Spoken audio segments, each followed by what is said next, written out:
Hello everyone. आज मैं आपको आपका हिंदी सेकेंड यानी हिंदी व्याकरण पढ़ाऊंगी। आपके हिंदी व्याकरण का पहला अध्याय है भाषा और व्याकरण। भाषा और व्याकरण में भाषा से आप समझते हैं भाषा क्या होती है। भाषा जो हम बोलते हैं, एक दूसरे से अपना विचार विमर्श प्रकट करते हैं, उसी को मेन रूप से भाषा कहते हैं। जैसा कि आप जानते हैं, मनुष्य एक सामाजिक प्राणी है। तो समाज में रहने के लिए हम अपने मित्रों, साथियों, दोस्तों, पड़ोसियों, सहकर्मियों, सहपाठियों सबसे एक दूसरे के विचारों को प्रकट करते हैं, आपस में कोई विचार विमर्श करते हैं, किसी से कुछ कहते हैं, अपनी बात कहते हैं, औरों की बात सुनते हैं। इसके लिए हमें किस चीज़ की आवश्यकता होती है, या हम कैसे कहते हैं, इसके लिए हमें भाषा की आवश्यकता होती है। अर्थात जो हम बोलते हैं, कहते हैं, या हम जो दूसरे से सुनते हैं, वही भाषा होती है। भाषा के दो माध्यम होते हैं, या तो हम भाषा सुनकर समझते हैं या तो पढ़कर समझते हैं। उसी प्रकार से हम अपनी बात या तो बोलकर समझाते हैं दूसरे को, या तो लिखकर समझाते हैं। तो मुख्य रूप से भाषा के दो रूप हो गए, लिखित। अब हम भाषा को परिभाषित कैसे कर सकते हैं? भाषा को हम परिभाषित करने के लिए कह सकते हैं कि भाषा वह माध्यम है जिसके थ्रू हम अपने विचार, अपने भाव किसी दूसरे पर प्रकट करते हैं और दूसरों को विचार तथा भाव समझते और सुनते हैं। तो इसी रूप से भाषा को परिभाषित किया जाता है कि भाषा वह माध्यम है जिसके द्वारा मनुष्य अपने भाव तथा विचारों का आदान प्रदान करता है। अब आगे भाषा के रूप के बारे में बात करते हैं। भाषा के दो रूप हो गए। भाषा, जैसे मैंने आपको बताया कि हम अपने विचारों को बोलकर दूसरों को समझाते हैं, दूसरे के विचारों को सुनकर उसके विचार समझते हैं। और एक और माध्यम है, हम अपने विचार लिखकर दूसरों को बताते हैं, दूसरे को विचारों को हम पढ़कर जानते हैं। तो दो रूप सामने आ गया, भाषा का एक लिखित रूप और एक मौखिक रूप। तो भाषा का मौखिक रूप क्या है? मुख द्वारा बोली गई भाषा ही वस्तुतः मौखिक भाषा कहलाती है। मौखिक भाषा का प्राचीन और मूल रूप, वास्तव में भाषा इसके इस रूप को ही अधिक प्रयोग किया जाता है। जो नहीं पढ़े लिखे हैं वो भी भाषा के इस रूप का प्रयोग करते हैं, और जो शिक्षित हैं, पढ़े लिखे हैं, वो भी इस भाषा का प्रयोग करते हैं। मौखिक भाषा में परिवर्तन आने के कारण भाषा का स्थायी रूप नहीं है। मौखिक जो है स्थायी रूप नहीं रहता, क्योंकि इसमें परिवर्तन होते रहते हैं।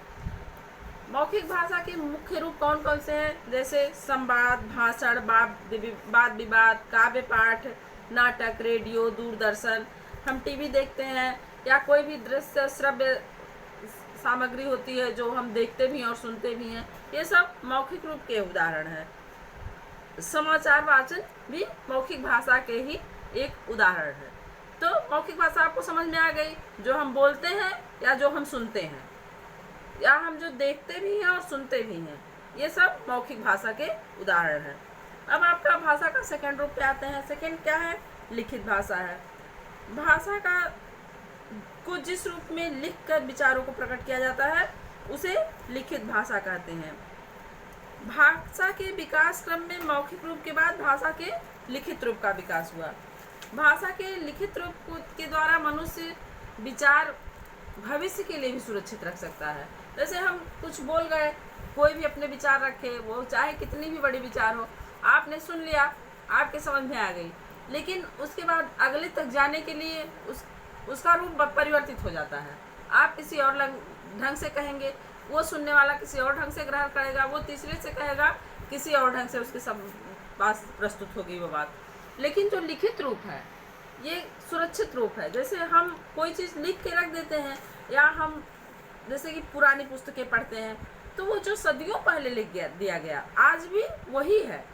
इसलिए लिखित रूप क्या माना जाता है? एक तरह से स्थायी और सुरक्षित रूप माना जाता है भाषा का। देखिए, हम आज भी महाभारत पढ़ते हैं, रामायण पढ़ते हैं, वेद पढ़ते हैं, इतने पुराने वेद हैं, उपनिषद हैं, ये सब क्या है? भाषा के लिखित रूप हैं, और ये उस युग से आज तक उसी रूप में हमारे समक्ष हैं। उसमें कोई परिवर्तन नहीं होता। अगर ये बोलचाल में कहा जाता तो अब तक बहुत से रूप उसके परिवर्तित हो चुके होते, क्योंकि आप जानते हैं कि कुछ भी, हर वस्तु, मनुष्य, जो जितने भी सजीव वस्तुएं परिवर्तनशील होते हैं, तो भाषा भी उनके साथ परिवर्तित होती रहती है। और लिखित रूप जो होता है ये स्थायी होता है और इसको हम भविष्य के लिए भी सुरक्षित रख सकते हैं। युगों पूर्व हुए विद्वानों और महापुरुषों के विचारों को लिखित रूप में पुस्तकों में आज भी पढ़ा जा सकता है। वेद, पुराण, गीता, रामायण, महाभारत आदि इसके प्रमाण है। प्रत्येक जाति समाज का इतिहास लिखित रूप में ही उपलब्ध है। हम हिस्ट्री पढ़ते हैं, इतिहास पढ़ते हैं, इसका हमें नॉलेज कैसे है? इस भाषा के लिखित रूप से ही है। अगर इतिहास लिखा न गया होता तो हमें इतिहास की इतनी जानकारी नहीं होती कि कौन सा समय में क्या हुआ था, लेकिन ये लिखित रूप में उपस्थित है, इसलिए हमें इतिहास की जानकारी है। पढ़ना, लिखना, समाचार पत्र, पत्रिकाएं, कहानी लेख, संस्मरण, कंप्यूटर, SMS करना, ईमेल, ये सब क्या है? भाषा के लिखित उदाहरण है। भाषा का जो रूप किसी छोटे, आगे क्या आता है? भाषा के आगे उपभाषा आती है। उपभाषा क्या होती है? भाषा से थोड़ी छोटी होती है ये, जैसे कि भाषा बहुत दूर तक प्रचलित होती है। उपभाषा बोली और भाषा के बीच की चीज़ है। बोली जो है सीमित क्षेत्र में होती है और भाषा विस्तृत क्षेत्र में होती है। उपभाषा क्या है? उपभाषा बोली से थोड़ी आगे की चीज़ है। जैसे बोली का क्षेत्र सीमित होता है, बोली जो होती है कुछ सीमित लोगों द्वारा बोली जाती है, थोड़ी थोड़ी दूर पे उसके रूपांतर होता रहता है। यहाँ कुछ और बोला जा रहा है, 3-4 किलोमीटर आगे बढ़ने पर थोड़ा सा उसका परिवर्तन आपको देखने को मिलेगा। जैसे कहीं भोजपुरी बोली जाती है तो भोजपुरी में ही कई रूप परिवर्तित हो जाते हैं। 2-4 किलोमीटर आगे बढ़ेंगे तो थोड़ा सा परिवर्तित रूप उसको मिलेगा। जैसे बलिया में भोजपुरी बोली जाती है वो कुछ और है, बिहार में बोली जाती है वो कुछ और है, गोरखपुर में बोली जाती है वो कुछ और है। तो बोली जो है थोड़ी थोड़ी दूर पे परिवर्तित होती रहती है। इस बोली में जब साहित्य लिखे जाने लगते हैं तो वो उपभाषा का, तो बोली उपभाषा का रूप ग्रहण कर लेती है। तो इसीलिए कहा गया है कि उपभाषा क्या है? भाषा और बोली के बीच की वस्तु है। आपको उपभाषा का मतलब समझ में आ गया? उपभाषा क्या है? उपभाषा भाषा से थोड़ा कम दूरी में होता है और बोली से इसका क्षेत्र ज़्यादा विस्तृत होता है। जैसे बोली का क्षेत्र सीमित है और उपभाषा का उससे थोड़ा अधिक है। उसमें लोक साहित्य का निर्माण जब होने लगता है बोलियों में तो उसको उपभाषा का रूप बना दिया जाता है। अब हम आगे देखते हैं कि लिपि क्या है। व्यक्ति ध्वनियों को अंकित करने के लिए कुछ चिन्हों का प्रयोग करता है। हम जब कुछ लिखते हैं, जैसे ध्वनि होती है, ध्वनि क्या है? वर्ड ही मेन रूप से ध्वनि होते हैं। जैसे क, ख, ग, घ, ये सब क्या है? ध्वनियाँ हैं। इनको हम वर्ण कहते हैं। इनको जब हम व्यवस्थित रूप से लिखते हैं तो किसी भी भाषा की ये वर्णमाला बन जाती है। तो इन वर्णमाला को या वर्ण को लिखने के लिए हमें कुछ चिन्हों की आवश्यकता होती है। ये चिन्ह क्या होते हैं? ये चिन्ह ही लिपि होते हैं। जैसे हम बोल तो दिए क, लेकिन हम क अगर लिखना है, हमारे पास कोई लिपि नहीं है या हमारे पास उस ध्वनि को अंकित करने के लिए चिन्ह नहीं है, तो हम कैसे जानेंगे कि यही क है? हम उससे भाषा की शुरुआत कैसे कर सकते हैं या उससे कोई भी शब्द कैसे लिख सकते हैं? तो इसके लिए हमें किस चीज़ की आवश्यकता पड़ती है? लिपि की आवश्यकता पड़ती है। तो हर भाषा की ध्वनियों को चिन्हित लिखने के लिए कुछ चिन्ह निर्धारित किए गए हैं। ऐसे ही हमारे हिंदी भाषा के भी चिन्ह है। हमारी हिंदी भाषा की लिपि क्या है? हिंदी भाषा की लिपि देवनागरी है। देवनागरी वस्तुतः संस्कृत की लिपि है और संस्कृत से ही हमारी हिंदी की उत्पत्ति हुई है। हम जो हिंदी बोलते हैं इसमें जितने तत्सम शब्द हैं वो संस्कृत से ही आए हैं और हमने उनका, जैसे मैंने अभी बताया कि बोलते बोलते उसका रूपांतरण हो जाता है, तो वही रूपांतरित होते होते तत्सम शब्द जो है तद्भव में बदल गए और संस्कृत भाषा ने हिंदी का रूप धारण कर लिया। तो इसलिए दोनों भाषाओं की लिपि क्या है? देवनागरी ही है। संस्कृत से ही हिंदी की उत्पत्ति हुई है और संस्कृत की लिपि भी देवनागरी है और हिंदी की लिपि भी देवनागरी है। अब इसको हम परिभाषित करने के लिए कह सकते हैं कि विभिन्न ध्वनियों को अंकित करने के लिए जिन चिन्हों की व्यवस्था की गई है उन्हें लिपि कहते हैं। भाषा को लिखकर प्रकट करने वाले चिन्ह ही लिपि कहलाते हैं। विचारों को लिपि की सहायता से चिरकाल तक अस्तित्व में रखा जा सकता है, अर्थात चिरकाल तक, बहुत समय तक अस्तित्व में रखा जा सकता है। जो चीज़ लिखित रहेगा, अभी मैंने आपको बताया जैसे लिखित भाषा का उदाहरण, तो जो चीज़ हम लिख के रख देंगे वो बहुत ज़्यादा समय तक सुरक्षित रह सकता है। हमारी कही हुई बातें नहीं इतने दिन तक सुरक्षित है। आज हमने कहा, कल भी आपको भूल सकता है, साल भर बाद भी भूल सकता है, कुछ टाइम बाद भी भूल सकता है, लेकिन जो लिख के रखा हुआ है, जो लेख सुरक्षित हैं, वो कभी खत्म नहीं होंगे। कभी भी कोई भी उसको खोलेगा, पढ़ेगा तो वो उसका ज्ञान उसको प्राप्त होगा। तो लिपि का ये उपयोग है कि लिपि से के माध्यम से हम किन्हीं भी विचारों भाव को बहुत दिन तक सुरक्षित और स्थायी रूप से रख सकते हैं। अब आगे है भाषा का एक और रूप, राष्ट्रभाषा। राष्ट्रभाषा क्या है? जिस भाषा का प्रयोग देश के बहुसंख्यक नागरिक करते हैं उसे देश की राष्ट्रभाषा कहा जाता है। हिंदी ही हमारे देश की राष्ट्रभाषा है। भारत की राष्ट्रभाषा क्या है? भारत की राष्ट्रभाषा हिंदी ही है। भारत में 70% लोग, 70 या 75% लोग करीब हिंदी का प्रयोग करते हैं।